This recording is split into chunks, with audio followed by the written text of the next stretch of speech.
อีเต้นนะมันมัดอบเล่เล่นในบ่อดาโฟราดมาปีได้ไหมบุมาเด็กๆมาก๋วยเตี๋ยวจะล็อกคอไปได้จะล็อกคออัตล็อกเลยโอ้นอดีกว่านี่แต่ว่าก๋วยเตี๋ยวไง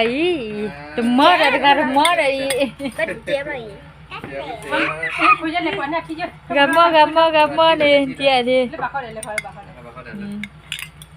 แซ่บปลาทีก๋วยเตี๋ยวที่เด็กๆก๋วยเตี๋ยวที่อะไรว้าพ่อที่เล่นตาดิหรอนี่ทีละชอชาใช่ทีละชอเบระเบกว่าเบระอร่อยอย่าดีๆอย่าดีเลยละคอต่อไปได้เจอรอจะแล้ง่ายเจอแต่พอขัวเวจันค่ะมาเอาดิมึงอะไรแฮะมามึงตาก๋วยเตี๋ยวอะไรแฮะนะแม่เยี่ยจะไรเงาดีเล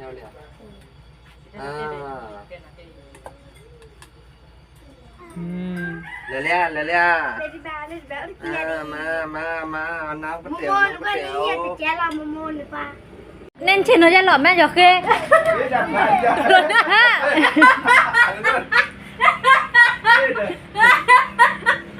เน้นชินราคาเดินลนนี่ระเด้พี่ตัดเลนดีมากเลยยังไปก๋วยเตี๋ยวเด็กวันนี้อร่อยนะคะกินเยอะแต่ก๋วยเตี๋ยวเราไปถึงปลาเกาหลีเนี่ยเราเป็นคนเตะเลยเต้พี่เดี๋ยวขบต้าตอนละ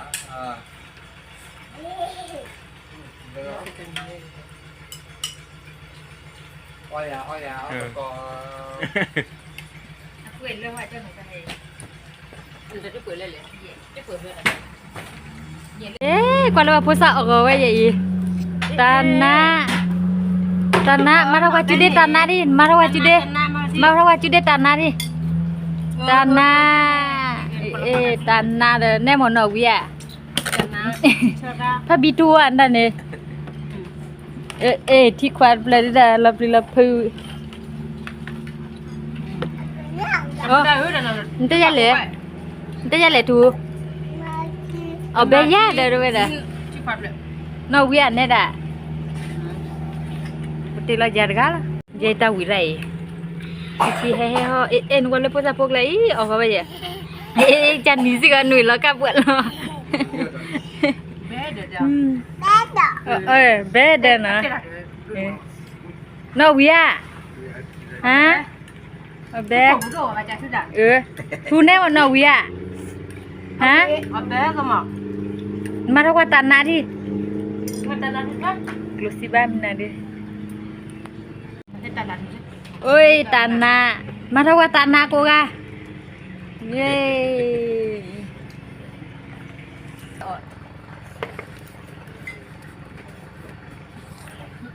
มาจิดะมาจิดะวันละเพื่อนแล้วรู้จักป่ะจำมาเบ้มามาเลยปะคืนนี้กันเลยเจอสักเจอทำไมถ้าฉันเนี่ยปลอกอ่ะได้ชนเนี่ยมาไอ้เจ้าฮะชอนเนี่ยต่อชอนเนี่ยหนี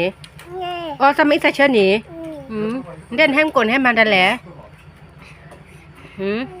มันเส้นสั้นเลยไปเลยมันเส้นสั้นเลยไปเลย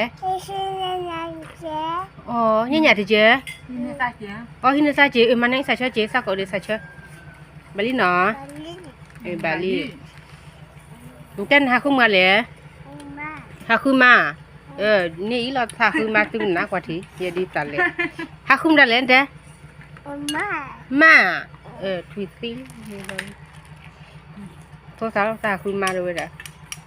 หนูคนนี้เหรอฮะคินนี่ต่อคินนี่ด้วยล่ะน้ำมันเบื่อกันเลยหรอน้ำมันเบื่อกันเลยหรอเด็กอะจัดละ